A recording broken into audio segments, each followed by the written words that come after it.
ଆରେ ସେଦିନ ଯେତେବେଳେ ତ୍ରେତୟା ଯୁଗରେ ମୁଁ ପହଞ୍ଚିଲି ଯାଇ କିସ୍କିନ୍ଧାରେ ସୁଗ୍ରୀବ ସାଙ୍ଗରେ ମିତ୍ର ବସିଲି।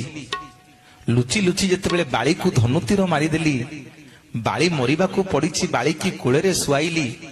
ବାଳି କଣ ଆଜି ମାଗୁଛୁ ମାଗେ, ମୁଁ ତତେ ସବୁ ଦେବିରେ। ବାଳି ସେଇଠି ଦୁଇ ହାତ ଯୋଡି କହିଲା, ଠାକୁରେ କଣ ମାଗିବି, ଆପଣଙ୍କ କୋଳରେ ମରିବି, ତାଠୁ ବଳି ବଡ ଭାଗ୍ୟ ମୋ ପାଇଁ ଆଉ କଣ ଅଛି? ନା ନାଇଁ ରେ ନାଇଁ ବାଳି, ମୁଁ କେବେ କାହାର ଧାରୁଆ ନୁହଁ, କଣ ଆଜି ମାଗୁଛୁ ମାଗେ, ତତେ ସବୁ ଦେବି। ସେଇଠି ବାଳି ଭଗବାନଙ୍କୁ କହିଲା, ପ୍ରଭୁ ମୁଁ ଆପଣଙ୍କର କିଛି ଦୋଷ କରିନଥିଲି, ଆମେ ସୁଗ୍ରୀବର ମୋର ଯୁଦ୍ଧ ଲାଗିଥିଲୁ, ଆପଣ ଆପଣଙ୍କ ସ୍ତ୍ରୀ କି ଉଦ୍ଧାର କରିବେ ବୋଲି ଆପଣଙ୍କ ସ୍ୱାର୍ଥ ପାଇଁ ଆଜି ମତେ ଧନୁତୀର ମାରିଦେଲେ।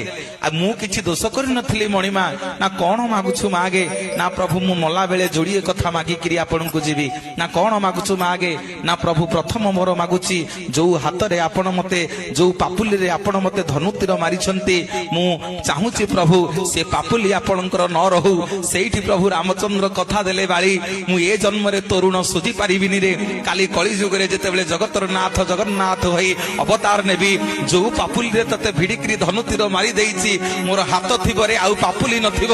ଆଉ ପାପୁଲି ଥିବ ନା, କୋଉ ବାଳିକୁ ମୁଁ ଲୁଚି ଲୁଚି ଧନୁତୀର ମାରିବି। ପୁଣି ବାଳି ଦ୍ୱିତୀୟ ବର ମାଗୁଛି ପ୍ରଭୁଙ୍କୁ, କହିଲା ପ୍ରଭୁ ମୁଁ ହଉଛି ଏ କିସ୍କିନ୍ଧା ରାଜ୍ୟର ରାଜା, ମୋରି ପାଣି ପବନରେ ଯେତେ ବୃକ୍ଷଲତା ଜୀବଜନ୍ତୁ ଅଛନ୍ତି ସମସ୍ତେ ବଡ ହେଇଛନ୍ତି, ଆପଣ ମତେ ଧନୁତୀର ମାରିଲେ ମୋ ମନ ଦୁଃଖ ନାହିଁ, କିନ୍ତୁ ଯୋଉ ଗଛ ପଛପଟେ ଛିଡା ହେଇକିରି ଲୁଚି ଲୁଚି ମତେ ଧନୁତୀର ମାରିଦେଲେ, ସେ ବୃକ୍ଷଟା କେଡେ ବେଇମାନ, ତା ରାଜ୍ୟର ରଜାଙ୍କୁ ମାରିବା ପାଇଁ ଆପଣଙ୍କୁ ଲୁଚେଇ ରଖିଥିଲା।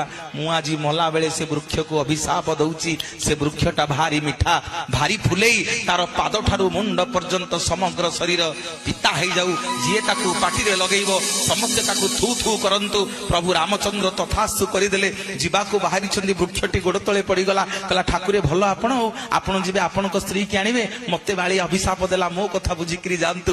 ସେଇଠି ପ୍ରଭୁ ରାମଚନ୍ଦ୍ର ସେ ବୃକ୍ଷକୁ କୁଣ୍ଢେଇ ପକେଇଲେ, କହିଲେ ମନ ଦୁଃଖ କରିନା ରେ ବୃକ୍ଷ, ମନ ଦୁଃଖ କରିନା, ତୋତେ ଯେମିତି ଆଜି ବିନା କାରଣରେ ବାଳି ଅଭିଶାପ ଦେଇଛି, ତୋର ସମଗ୍ର ଶରୀର ପିତା ହେଇଯାଇଛି, ତୋ ଭାର ମୁଁ ନେବି ରେ।